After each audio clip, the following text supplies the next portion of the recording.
And welcome back to Beer Fueled Fantasy Football. We're going to go ahead and finish our State of the League series with today's episode. We got to cover tight ends. Shouldn't take us too long to do that, so this will probably be the shortest episode in the series. It should be. I do encourage everyone to go through and listen to all of it. If you missed any of the episodes, though, it's a great spot to get the temperature on a lot of Dynasty players. I think overall we're going to talk about 150-ish players overall, maybe even a little more than that. So it's just a good way to you guys go get the temperature on a bunch of various players at all four major skill positions. As long as my cat who's sitting in my lap, if you're watching on YouTube, it doesn't mess with the mic too much here, should go smoothly.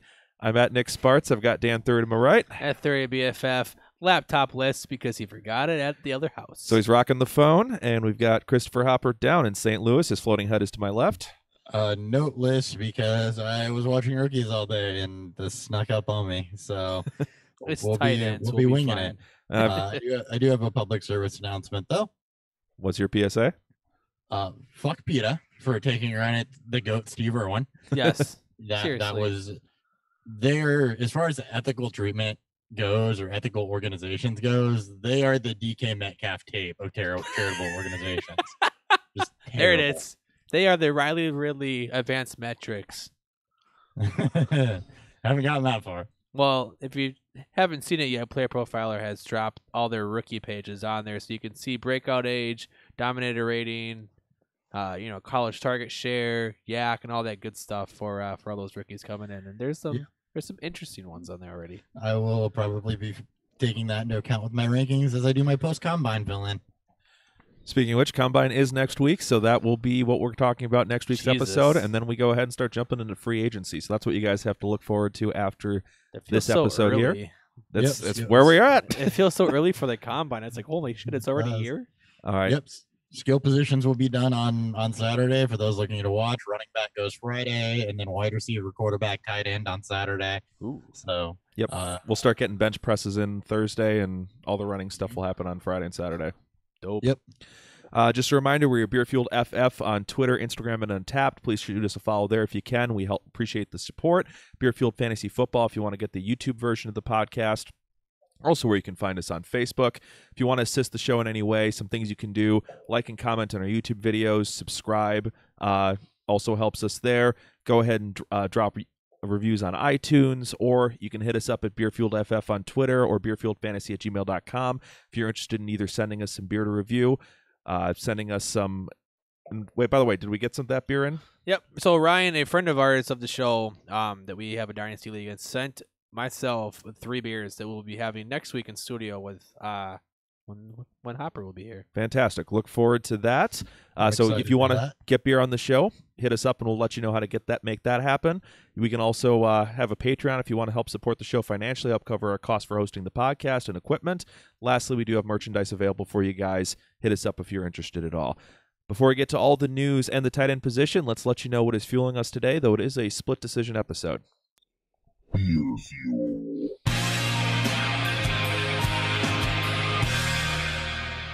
Since we were not able to do a handoff for this week's episode, Hopper, what do you have down in St. Louis? Yep, scheduling didn't line up. We'll be back in sync next week, so I had to go to the stash. I am drinking Here Comes the Reaper, which I don't think we've had on before. I think I picked this one up on my own. It is an IPA from 18th Street Brewing. I don't have any other information on this because there's no percentage on it and no description, so I'm flying blind the rest of the way. I think it's a double IPA. I think it's like I think it is 8 point something. I remember the can, so all right, it's a sweet art. Should be a fun episode. It is sweet can art. And then for us here down in the Springfield area, we've got Stir Crazy. It's a 6.5% porter. Notes of fig, cocoa, and coffee from Indeed Brewing Company. Second time we've had them on the show. They're based out of Minneapolis, Minnesota. I picked this one up over Christmas and have been waiting to do a handoff. And I ran out of time when it was my turn to throw beer on again. This is perfect for surviving yet another blizzard. Shout out Minnesota. I'm sorry. Right. This beer... Indeed is so underrated. Like, I love Surly, but hot take, Indeed's a better brewery than Surly. Indeed or Fair State is going to be my favorite brewery out of Minneapolis. All right, let's go ahead and jump over to some news. News.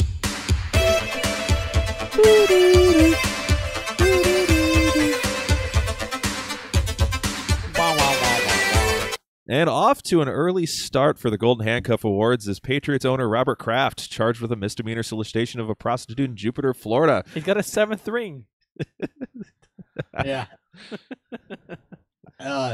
24, 25 times. I think it was 2 counts Yeah. of soliciting a prostitute, both misdemeanors. So, good for him, I guess. I don't know. Look, level with you. There are hundreds of guys that are going into massage parlors and getting happy endings and handies. So, yeah, he's just one of us, Robert Kraft. He's just like the rest of us, just like the common man. He's such a G. Like, I hate the Patriots, but I'm like, I read this at work. I'm like, you know what? Kudos to you, Mr. Kraft. There's only one. There's only one other team in the NFL that can claim that their owner also goes and gets hand jobs at these places, and that's the Packers. The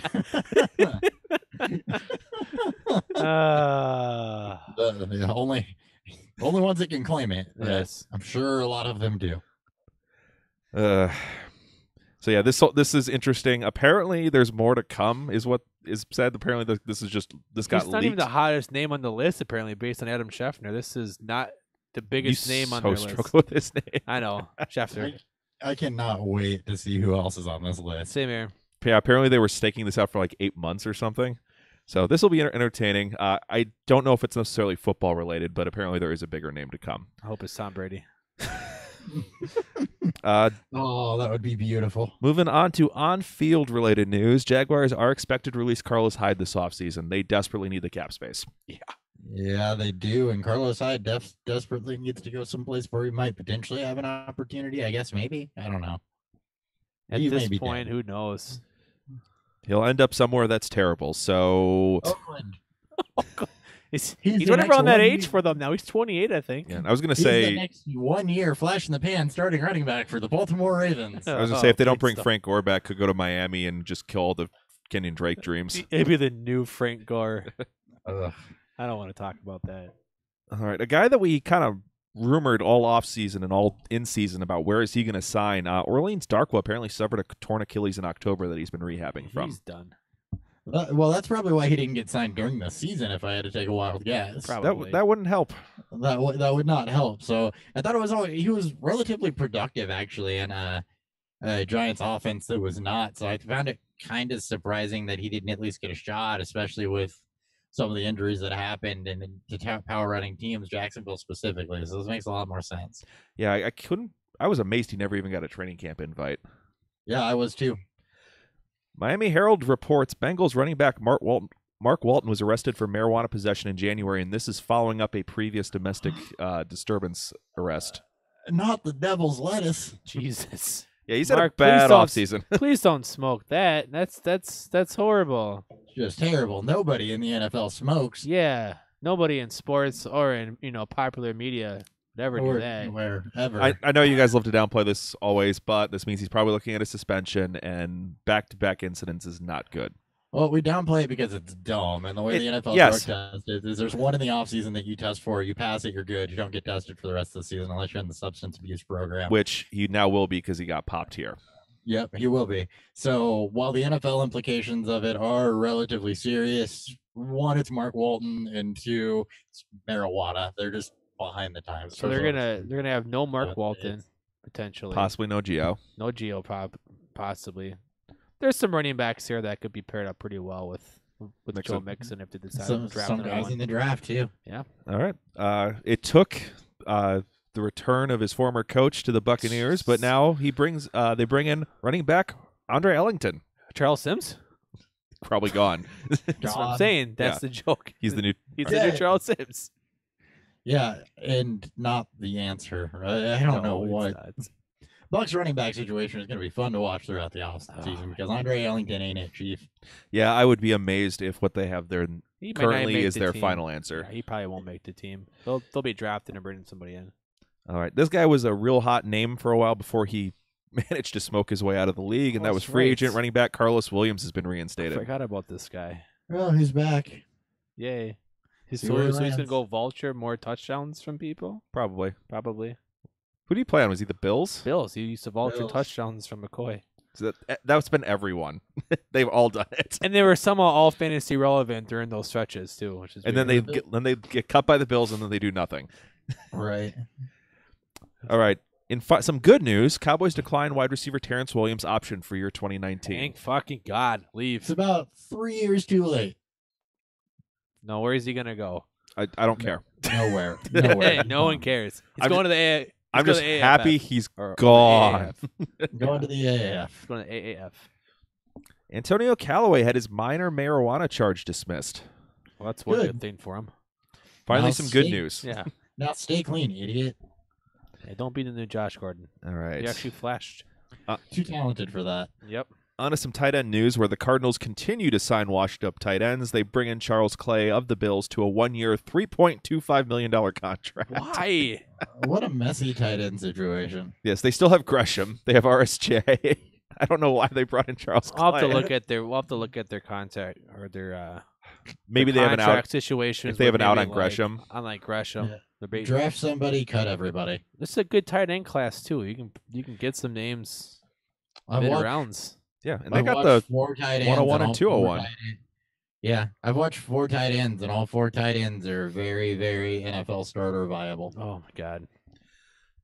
This one is not a shock because the Bears were a little bit tough on cap space, but they released tight end Deion Sims. That needed to happen. There's no reason to keep him there. They're using, I believe it was Ben Brineker, and a little bit more as a blocker, and then you had some issues with, Adam Shaheen came back from injury, and yeah, there's just no reason to keep Deion Sims at that point in time. Yeah. All right, and then I have not seen an update on this directly from RotoWorld, but I have seen other people posting that it already happened. But the Bears are expected to cut Cody Parkey at the beginning of the league year. Thank Jesus. That's Yeah, they are bringing people in where they have signed at least one kicker, I guess, and there's some hot rumors swirling around Robbie Gould, but that would be interesting with their cap situation. the current rumor on Gold is that he's going to be franchise tagged. I saw that also. All right. All right, let's go ahead and go to the positional roundtable. We're going to talk tight ends on Yay. this episode. We'll go ahead and quick give you a rundown of the tight end ones and just some other names to know. Postseason check-in.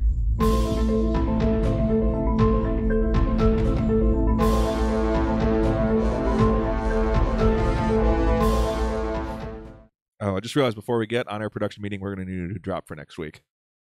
We are. Yeah, just let me know what the segment name is, and I'll make it happen. All right, I'll figure that out. All right, starting off with the tight end ones. These are guys who give you at least 100 points over the fantasy season and a half PPR. We ended up with 14 names on the list. Believe me, there's 3 guys who had over Jesus. 200, I know. I And- just love tight ends now. How this and then it really just gets is. real ugly after Oh, that. Fucking gross. Starting off with number 1, it is Travis Kelce. He's now in his late 20s, but he's paired with Mahomes for probably the rest of his viable career here. Can we just make this quick and painless? Any concerns about the first 3 guys on this list? Ertz slightly with Wentz being an injury-filled mess. Yeah, but he's still productive with whoever they.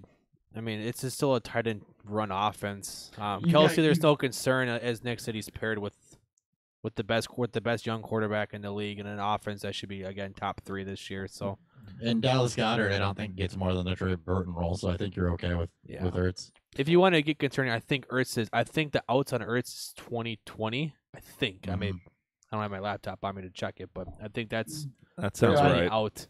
I If they- believe that's correct. And then George Kittle, the only thing to worry about there, even a little bit remotely, is just watch that wide receiver core, and then how much he's going to have to establish rapport with Jimmy Garoppolo. Yeah, but like you hear people bring that up, but everyone has to establish rapport with Rapport, Garoppolo. exactly. So I mean, like even if they bring in a new receiver, like they draft the big name guy, or they decide to trade for AB or or Odell Beckham, like it only helps this offense and helps him get more touchdowns because he does all of his production through yardage, not through touchdowns, which I expect to get better if this offense takes a step forward. So yeah, Kittle and Kelsey would be the 2 I have the less concern with. Ertz is the one I have more. That is the order, by the way, is Kelsey, Ertz, Kittle. Since we didn't say that before, just Hopper wanted to jump into the top 3.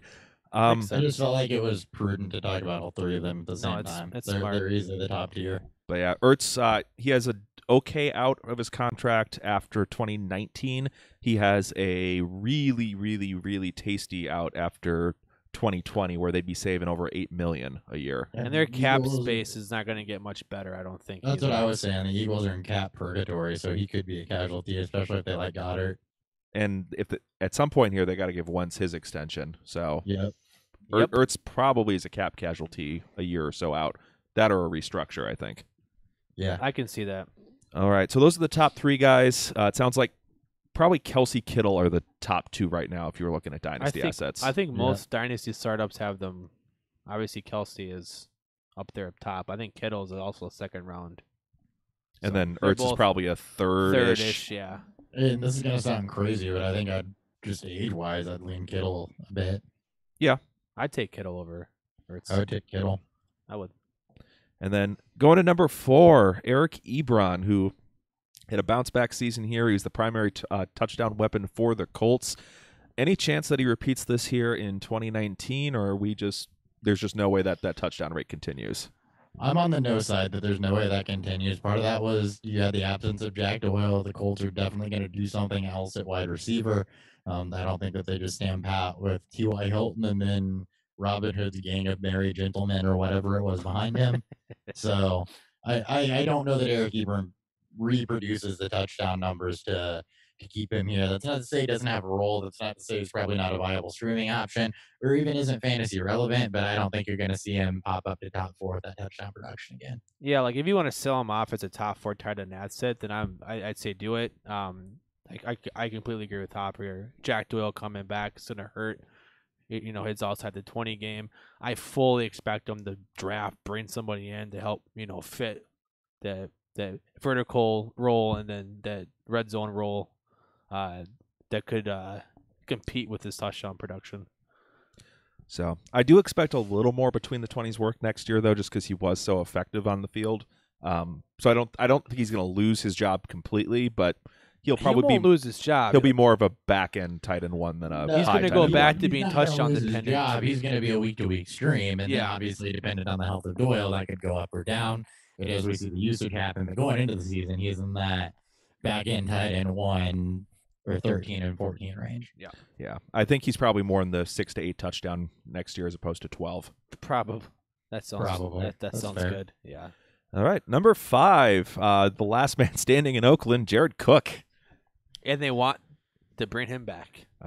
Because Hey, what if else he's do the they number have? 1 target, I'm all for it. If he's the number 1 target again, let's Yeah, let's if they don't fucking put go. anything else around him, he's a good late-round pickup that's going to be at least consistent week in and week out. They don't have anything else right now. So at the time we're recording this, I am completely okay with Jared Cook. And if you're, a championship aspiration type of team in Dynasty that, feel like they're potentially 1 tight end away, why not try to send a 3rd round or late 2nd to him? He's old, so he's not going to be a guy that you can keep long term. But as you proved last year, he can be very, very viable. But at this point, I mean, you could probably sneeze on the person who owns him and get him as part of the trade. Yeah, See, because, that's the point. I'd be eager to sell Jared Cook. Yeah, I mean, I'm all for if you're not trying to, win a championship, or you think if you can get more than a late 2nd for him. Yeah, if I'm a championship contender, the only way I want to sell him for basically nothing is going to be if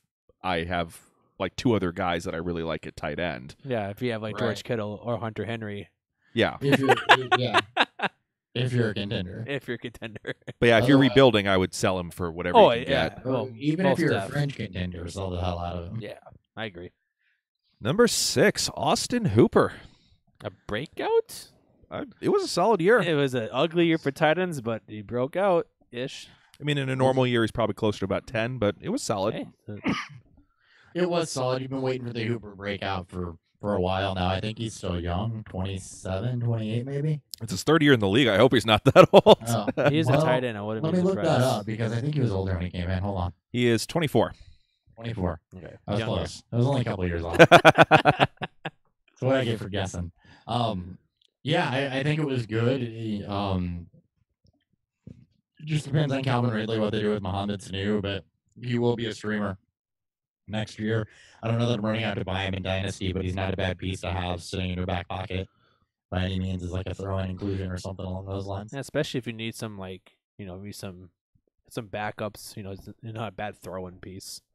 If you're needing of that in your team. Yeah. Yeah, and I don't think his value, from what I've seen, has really spiked all that much. Like, he costs more now than he did last year, but I don't think he's that I expensive. think because of how strong this tight end class is, supposed to be, and that's gonna kinda and then hurt the 17 class. that's gonna hurt. Yeah, with that too, that's gonna somewhat hurt these fringe tight ends that we see here, like Austin Hooper. Yeah, I agree with that completely. However, the good news about Hooper is he is still only 24. We probably haven't completely realized his upside yet, especially if he's on like a Greg Olsen trajectory. So there could still be more there. So he is a good throw-in kind of buy-ish type candidate.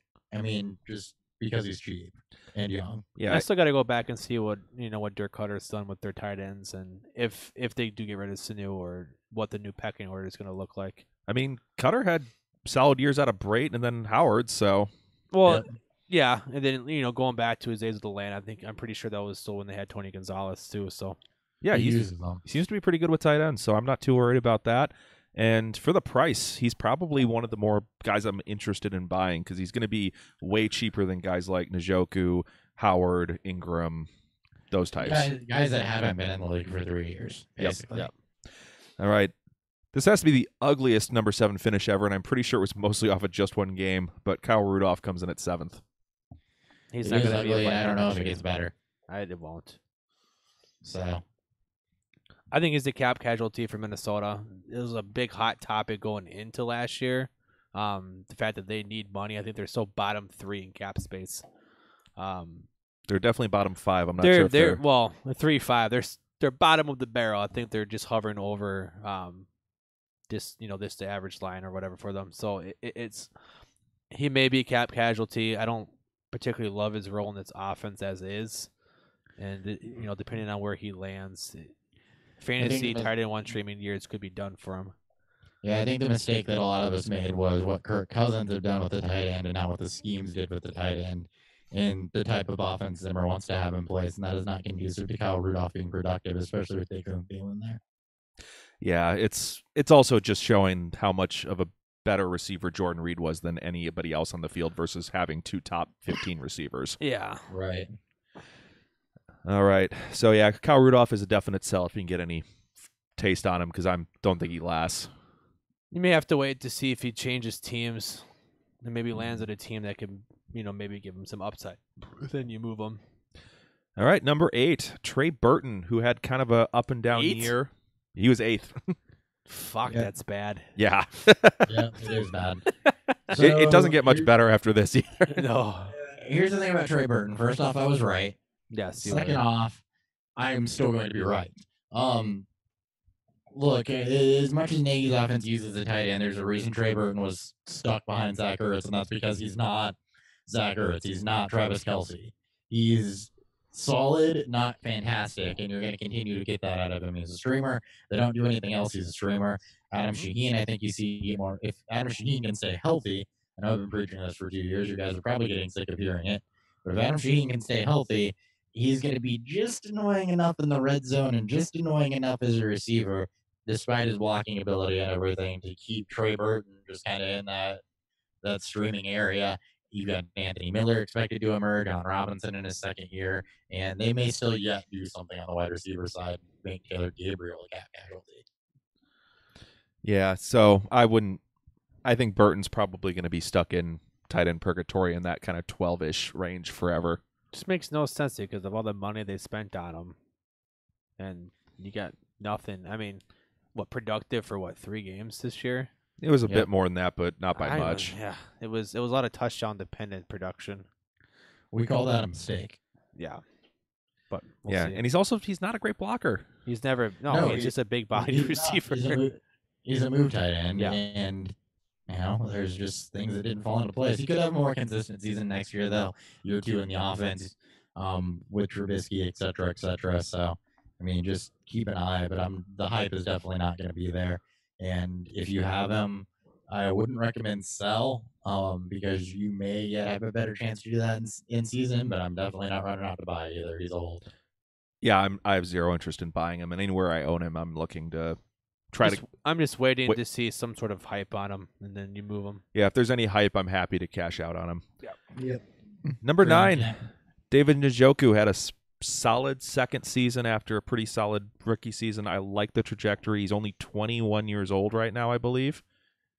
Yeah, I'll be 22 at the start of the league. Jesus Christ, that's third year. And he 22. gets offense run by Mayfield, that looked awesome last year. So I want to own as many Njoku shares as I I'd can. to see some more consistency from him, as Mayfield loves to spread the football around. I don't know what we're going to see from Freddie Kitchens in terms of a long term on there, but in terms of redraft, Njoku is going to be a very popular late round tight end flyer. I'm not sure if he'll be late round. I think he probably sneaks into the top 8 to 10 It depends for what we rankings. hear for hyping. I think he'll start off there. Well, where are you putting the hype? Because we have a say in that. So let's not. That's continue true. The hype. Where are you putting the hype? For me, I think for right, I guess around 10, 11. So tight end what? That would put him at the bat as like a tight end 12 to 14 range. 13. Yeah, I would think more around 8 or 9 just because of the athletic upside and the upside that is with Baker Mayfield, what he was able to do with Mark Andrews in Oklahoma, and the fact that right now Jarvis Landry's are only in Antonio Callaway. I mean, Landry had a down year. Antonio Callaway has some things he needs to work through. So I think David Njoku in year 3 continues the upward trajectory, and this is a mess. Yes, there's 4 good tight ends coming in, but we still don't know where they're going to land, what their opportunity is going to be. So, I mean, right now, this is what you're working with, and given some of the names that we're about to hit, and, the fact that we already talked about Kyle Rudolph and Trey Burton kind of being out, David Njoku is easily top 8 for me. Yeah, I agree. And I don't see a situation that one of the rookies could land in that I'd be wanting to reach for them. Well, there's no over reason. There's no Njoku. reason to reach for one. I'm not saying you couldn't be. I'm just like I said. I'm spitballing here. So I mean, I'm still a Njoku fan. So it's not like I don't think he's not. No, gonna be you good. have a little bit more pause because it hasn't happened yet. It makes sense. I am definitely big on targeting the year 3 breakouts on tight ends. It's worked out well for me this last year. Mm-hmm. All right, number 10, Vance McDonald. He was good when he was healthy. And if Antonio Brown leads down, there's going to be targets, but overall, you don't trust him. Don't go buy him because he's not healthy that often. Yeah. Might be a little bit tough to rank, especially if Brown leaves and don't decide to bring anybody else to really compete for that. I mean, James Washington, it's whatever. So the other piece is Jesse James is a free agent. It sounds like they're going to try to re-sign him, but that's something to consider as well. Yeah. Marginally. Yeah. I'm done. All right. Sorry to talk move on. about him. Number 11, Rob Gronkowski. Is he in the league next year? Dead. Yeah, he'll be. I don't think he'll retire. I don't think he will either, but I think you see him continue to be beat up, continue to see that role diminished. He's not going to be worth the draft capital. There's other guys that are younger and up and coming, Austin Hooper, David Njoku. I'm looking down the list for other people. I wouldn't be surprised if New England, drafts a tight end in day 1, day 2 this year, especially high, a guy to replace Gronk and, be the there's a next couple one of for them the that future. definitely fit that mold, aren't there? Yeah. Yeah, I could definitely see them start to put their next plan into place. I think he'll still, if he's around, he'll still be in the top 6 or 7 names, I think. But yeah, like if you're a team looking for a tight end, I think this is the cheapest Gronk has been in a long time, if ever. And I think he'll play. And if word comes out that he will be, he's going to be a high buy for those championship teams because, again, Gronk's upside is super high, just given what his role is in that offense. Draft pick wise for Gronkowski? as of right now, with no decision that he's coming back, probably a mid to late second. I give an early second for him. That's exactly where I'm at, is mid to late second. Yeah. Because I can get a guy that may be in the league that doesn't have a guaranteed role, but will at least be in the league right now. And I take a shot now before we hear word, because I think if it does come out that he's going to play another year, that he jumps back into I think the first. it jumps back to a late first because there'll again be some hype around it. Well, in that case, I ain't buying. Yeah. And the name cache and redraft is going to be so high that you just avoid it entirely. Yeah, exactly. 12, OJ Howard. Bruce Arians' tight end offense is not exactly a great thing. OJ Howard, though, did look like he was poised to break out before he got hurt. So kind of a tale of two tapes there. You got a ton of weapons and a guy coming in that has not traditionally been tight end friendly with a really, really talented tight end. Yeah, he finished his 12 with only, 10 games played? Yeah. Yeah, and like this was a hot topic when the Bruce Arians talk came about. I think people started to look around the tight ends that Bruce Arians had during his time as a head coach, and I don't think any of them are going to come close to what OJ Howard is, at least athletically and with upside. So Howard again is going to be a tough one to judge because it's what you want to base it off of historical data from Bruce Arians, or do you want to buy into the actual player of him being a top target in that offense? Exactly, because there's upside there with OJ Howard, but the history of this coaching staff does not trend nicely. However, then the history of the quarterback does trend nicely. So I think there's a better chance he's viable next year than not. I just don't know that it's going to be as high as you would have hoped for. I especially think he'll better get than- drafted high enough too, where it might be a little bit difficult for a lot of people to pull the trigger because somebody will buy into it. So Heavy. here's a good question. In redraft next year, who would you rather have, Howard and Njoku? Njoku.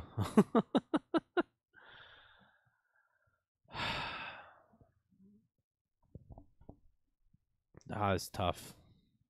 I You're in think a lot more trouble with this than I did. it is a lot harder because I think they're very close.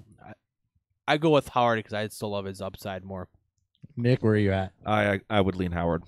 It's very very close though for me. That's why it took so long to figure out.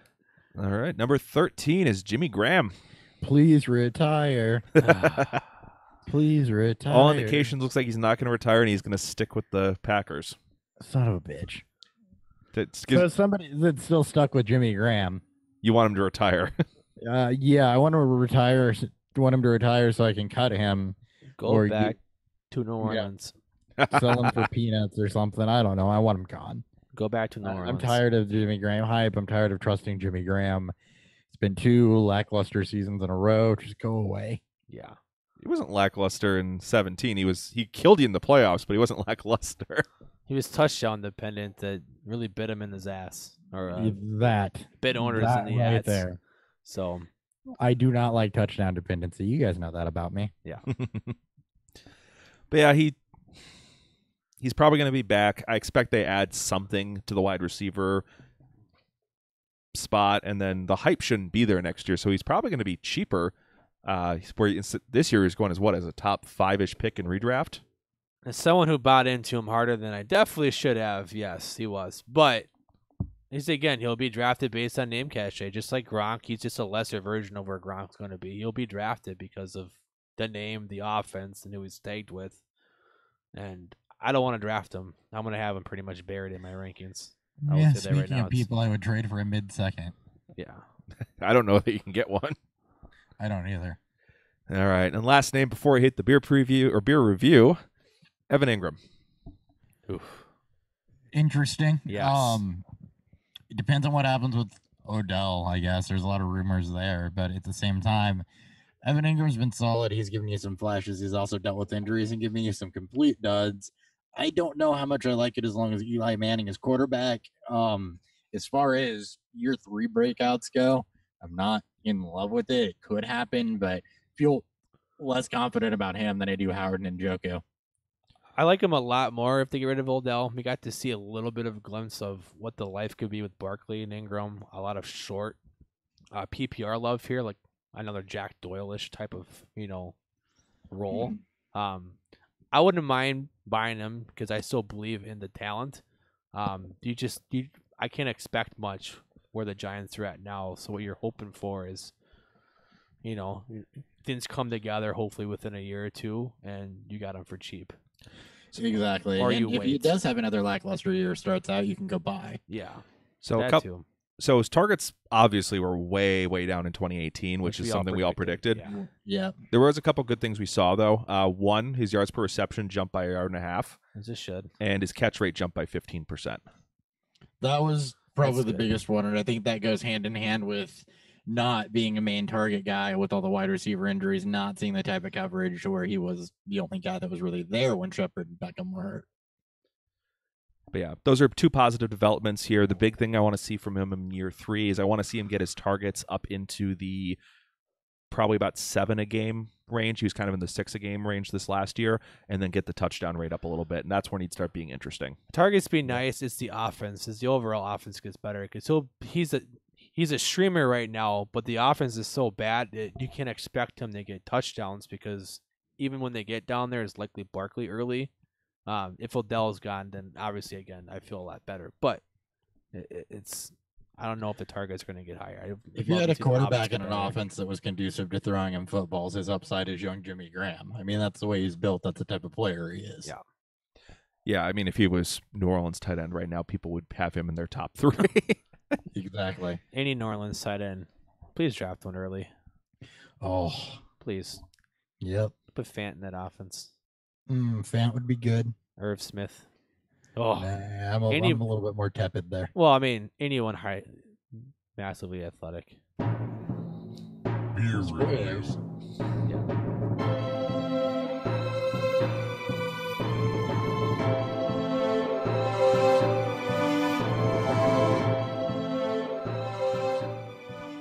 Figure I'd cut off you guys drooling over rookie tight ends and switch back to drooling over beer. Hopper, what'd you think of your beer that you featured on today's episode? It's solid. Disclaimer is it was bottled a little. I held this one more than I should, so it was canned a little bit earlier. But overall, pretty good drinker. It's not necessarily what I'd consider hop forward. You get a little bit more maltiness off the front of it than you would consider with most IPAs. Does give way into some of that juicy, more like West Coast style hops. Not a whole lot of bitterness to it. It's definitely a juicier, maltier type of IPA. And that's 18th Street out of the Gary, Indiana area? Yep. All right. And remind me the title, was it Don't Fear the Reaper? It is Here Comes the Reaper. Here Comes the Reaper. All right. And then, Dan, what did you think of, sorry, I forgot the title here, Stir Crazy Porter by Indeed? It's obviously very good. Heavy on the chocolate forward there on the mouth. At least you get a little bit of the coffee on the back end. Again, just another medium body feel to it. So it's obviously a easy drinker, but a great porter nonetheless. Yep. I also love that it does have a little bit of that fruit flavor to go with the classic coffee and chocolate notes. Just kind of gives it a little bit more kind of oomph to it when you get the flavor profile. Yeah. So it's not just straight coffee and chocolate like you get out of most porters. I like it a lot. Drinks great for 6.5%, and Indeed continues to be one of my favorite beers out of the Minneapolis area. Yep. All right, let's go ahead and jump into some other names worth mentioning. These were guys who did not finish with at least 100 points over the 16-game season, but were at least interesting enough that we wanted to talk about them some more. Starting off with guy 15th on our list here is Chris Herndon. I do want to talk about Chris Herndon a lot. Chris Herndon's a guy that reminded me coming out of college as a young big Ben Watson. He's an athletic tight end, a hard to tackle guy who produced as a year one tight end on an offense that didn't have a whole lot else. So I think that's very, very good for Chris Herndon going, kind of into the future. I think that Herndon's a guy that I'm looking to buy. If I own him, I'm looking to hold him, because I think as a year one guy that wasn't the highest touted tight end coming out of last year's draft class, that he did a damn good job. I think he outperformed everybody's expectations. He played to his potential, and I'm excited to see that continue. He's an absolute buy. This is an offense that's growing together. Should be continue to get better. He was a year one breakout-ish, which is very rare to see in tight ends. And it wasn't because a bunch of guys got hurt in front of him, like with Evan Ingram. He ended up being the guy. He was I believe he gave QBs their highest rating when he was getting targeted in the end zone. I phrased it all fucked up, but this is a guy you can trust in the end zone. He gets a lot of touchdowns, and a guy that I expect to grow with Darnold over the years. Yeah, I don't expect him to be cheap, but he could be a guy that his owner didn't buy into him, and so you may be able to pry him away. He for was a pickup. Not too much. He was a waiver an pickup. Afterthought late round draft pick last year. All the hype was around Goddard and Gesicki. And Mark Andrews as the late ones. And Mark Hurst. Andrews, and for whatever reason, Hayden Hurst. So, But yeah, I think Herndon was our 5, wasn't he? So we weren't that far off. no, he was up there for us, and I just know that I really liked his tackle breaking ability, what he could do after the catch and as a receiver, and knew that he had the talent to be a blocker. So It was I'm just excited to see more. It was more college usage rate that was a concern, wasn't it? He had That's to, exactly what it was. He wasn't used a lot. he had to compete with Njoku. Early on, he was their yak guy in Miami. All right, number 16. This I already know he's dead to Hopper, but Jordan Reed. Dead. He could be. I He don't should know be what you done. get out of Jordan Reed. I don't know what you get out of the Washington offense, personally. I think if he's still there, if he plays, he's probably their best option. At quarterback? Yes.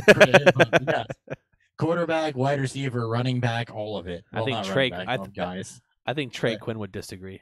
I think Trey Quinn would also disagree, I but love Trey. either Quinn. way you get it. Jordan I Reed's on the back end of his career. If there's any hype around him at all, you sell him. He did kind of have a bit of a resurgence this season, but 16 finishes also isn't fantastic. It wasn't gonna a sell 16th him. finish.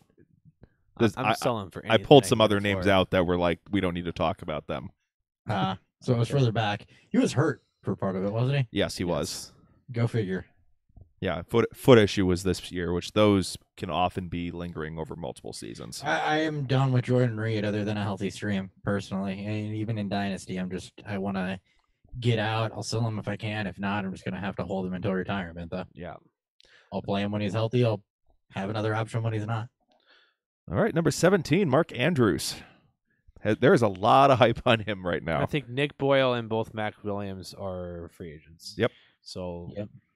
if they don't bring anybody in, I still don't believe in Lamar Jackson as a true passer. Not even close at this point. But it there's seemed a like lot the of only upside person between them two. seemed like the only person he could throw to was Mark Because Andrews. Well, that's how you scheme it. You got a young Yeah. quarterback that's not a good passer. He uses tight end as a safety net.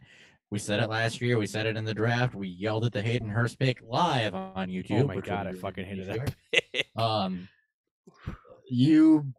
Mark Andrews is the best tight end in Baltimore. Period. It's not Hayden Hurst. No, it's not. And Mark Andrews, I think, continues to be on the up and up as Hayden Hurst fades away. You just have to hope Lamar Jackson isn't an Achilles heel to him. I wouldn't be surprised to see I will not call a Kittle type of season, but I will not be surprised if he again has some big plays. He has some massive plays towards the end of the year, like yak plays, something short, something simple for Jackson. What he can do. And Mark Andrews is athletic, despite what you may think, and he can turn up the yards when he needs to, and when he can. So there could be some games where he just explodes, and this is a guy who could end up being a mid tight end one if things kind of fall into place. Yeah, If they fall into place, there's a lot of risk to that. There is. I'm not saying he is, and like I said, I'm not sitting there saying he's going to be it. You got to remember, you still got the Jackson problem, and two, the draft capital of Hayden Hurst is going to be an issue. All right, number 18, Cameron Brate, who the Buccaneers do have an out on if they want to cut him. I believe they need to do that in the next week and a half here, so we may get news on that shortly. Tampa Bay, you listening? You hear any executives tuning into the podcast? Do me a favor. Set Brate free. Cut his ass. Free Brate, free Brate, free Oh my Brate, free God. Brate, free Let Brate. him go someplace that will use him and appreciate him for what he is, not whatever you guys have bastardized him to be. Let him go. Just let him be free. Yeah, I'm sure he'd be happy staying in Tampa Bay and collecting that paycheck, but from a fantasy aspect, we'd prefer him be somewhere else. Yes. Yep.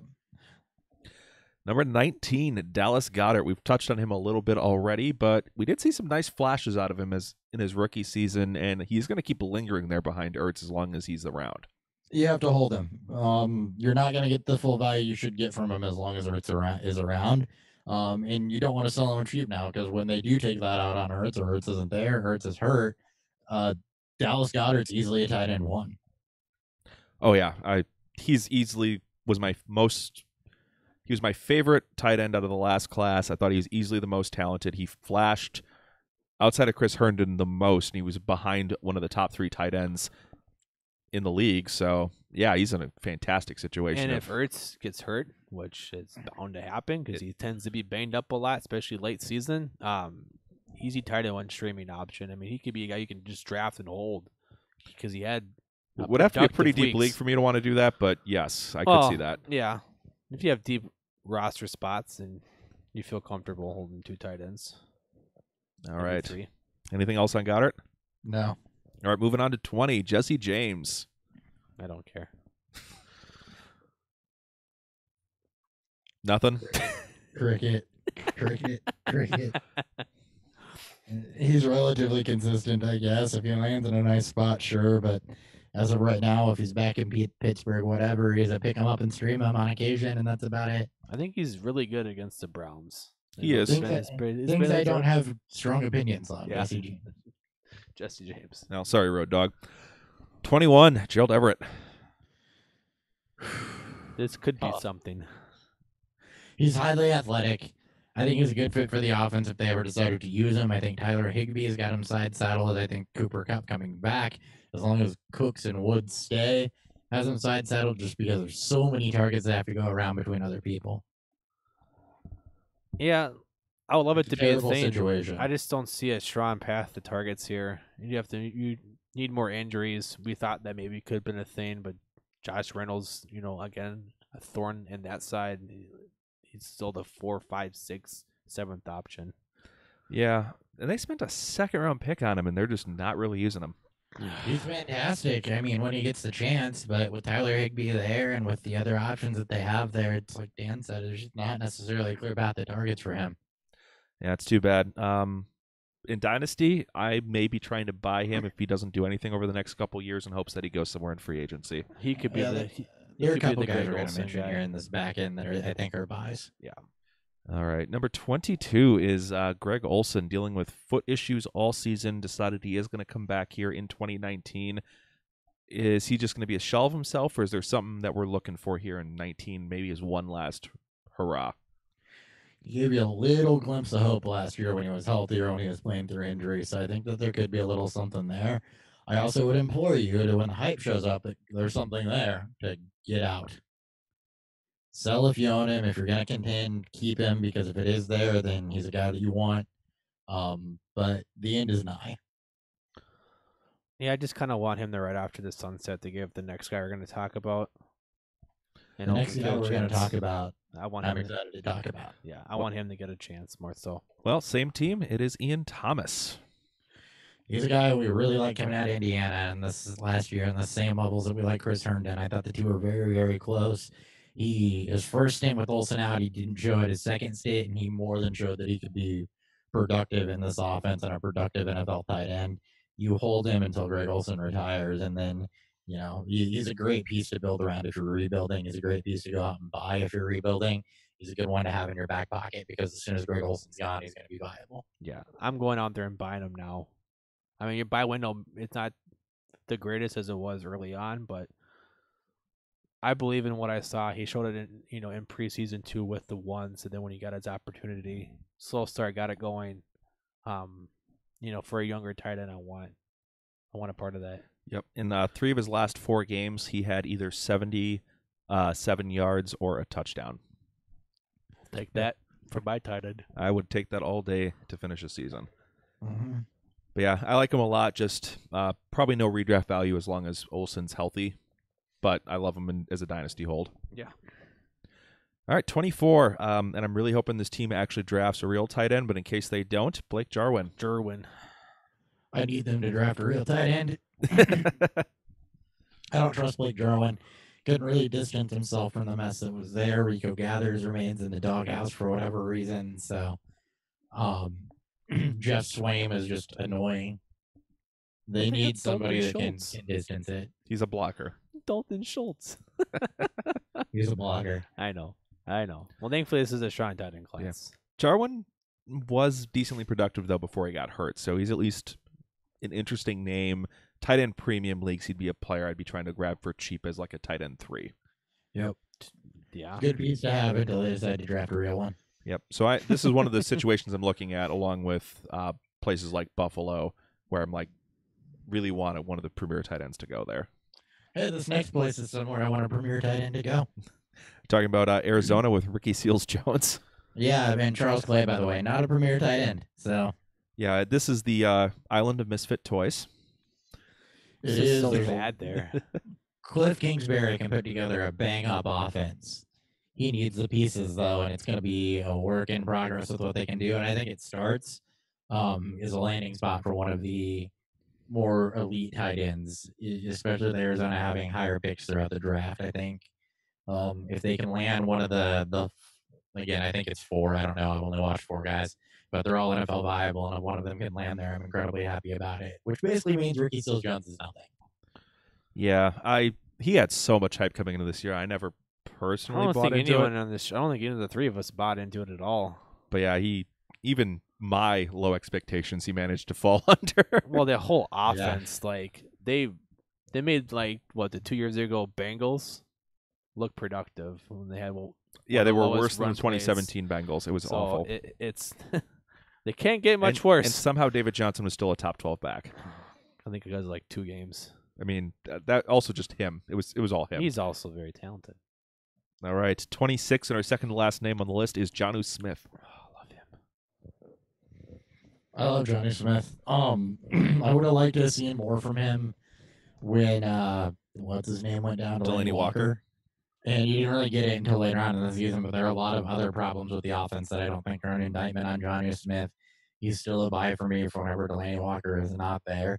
And you just hope that they can do something else with the offense. Mariota needs to stay healthy, live up to his potential, move on. So this isn't a Ryan Tannehill situation, something. Oh, that's way too good of a comparison. Yeah, Mariota and Tannehill. Oh, I'm sorry, Mariota. Well, you've done this to yourself. You did this to yourself. That's too accurate. It hurts. I really want things to work out there because I want Jonnu Smith to be a very much viable starting tight end. And again, I'm going out and getting them for the cheap. The people have already lost, faith not just in him but in the offense ability to produce. And on a similar note, what do we think of Delaney Walker? He'll be back. He'll be good again, but he's going to play out this contract, and then I don't know. And Tennessee, I think, is just going to sit in this weird fledgling position for a few years, unfortunately. Yeah, I mean, the fact that they've changed offensive coordinators literally every single season of Mariota's career is just absurd. Eventually, you have to realize it's probably not the coordinator. I mean, he can't stay healthy. Mariota's definitely at fault.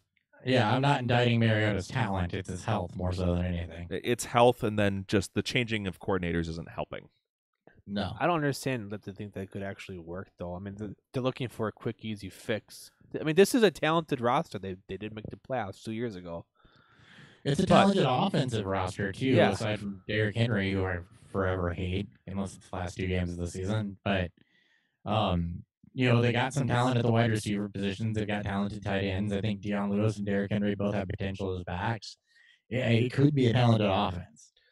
Yeah, and on paper, they should have a really good offensive line, too. Yeah. Right. But it's just a situation where they made the playoffs in a pretty weak AFC, and they barely made the playoffs. I know, but And it was mostly still, behind an aging defense. Yeah. Yep. So I'm not as big a fan of the way they keep trying to just slap fixes on this and make it work as opposed to actually building That's it. where the issue is. I don't know why they just won't bring somebody in and just, trust the process, as the 76ers fans will say. And then the last one we want to talk about is going to be Jack Doyle. He'll be a PPR darling again, I think, coming back out of an injury. So I take that for what it's worth. In redraft, he'll be streamable, but him and Brenner are just going to cut into each other's work. Yeah, he's the less sexy name there. I think I still take Ebron over him because of upside, but it's he's going to be a guy you can at least plug in and trust during the bye weeks, and if you just need to get that 8 to 10 points. Yeah, I would expect very, very few touchdowns, probably in the 4-ish range for him over the season, but he can probably count on probably somewhere in the 60 to 70 reception range and probably, what do you think, probably about 600 yards? You're hoping 6, like what we saw from him when things got going is 5 receptions a game, around 40 to 50 yards, which is okay for a PPR day. And you're just hoping, if Ebron gets hurt, then it looks good again. But as Nick said, there's just not a lot of touchdown upside to him. Yeah, especially with you predicting they're going to bring in a better wide receiver too, who's more of a touchdown threat. Yep, I do. And just as a note, he is in the last year of his contract, so that is something to be aware of for dynasty owners of both him and Ebron. Well, I'm selling him if I don't have a lot of faith in him after he leaves Indy, if he leaves Indy. Hopper? For Jack Doyle, I'm with Dan. I don't have a lot of faith for him after he leaves Indy, or if he leaves Indy. I think he's been good for that offense, and he's been good for the lack of receivers in that offense. But overall, again, they just cut into each other. Yeah. All right, well, that's all we've got for this. Thank you so much for tuning in to the last 6 episodes here as we've done our positional roundtables. It's just kind of nice going through a long list of names at each position, getting to talk about most of the major players on that, give you our thoughts. Some of them we had more opinions on than others. As will happen. But overall, it's a fun series. That's something we did something similar last year, but I think we went a little more in-depth this year, and it's been kind of a nice way to get our way through February here. We'll kick off March. We'll be back next week, early March. We'll go ahead and start talking about recapping the combine. Then we're going to go into free agency, and then everything just starts getting forward as teams start making off-season moves and we start moving towards the draft. So expect a lot of trades to start coming down the pipeline and a lot of fun stuff to start happening here over the next, about 3 months or 2 months as we get through the draft. Yeah. Yeah. All right, so look forward to that, guys. We are Beer Fueled Fantasy Football. Find us at Beer Fueled FF on Twitter, Instagram, Untapped, Beer Fueled Fantasy Football on YouTube and Facebook. Individually, down in St. Louis, we have Christopher Hopper. At Hot BFF with 2 P's. Go ahead and follow me so you can't argue with me about my draft takes as I watch film. Dan Third, am I right? At Theory BFF, go follow Hopper so you can argue with him about his draft takes. And I am at Nick Sparts on Twitter. Thank you so much for listening. We'll catch you guys Next time on Beer Fueled Fantasy Football. See ya.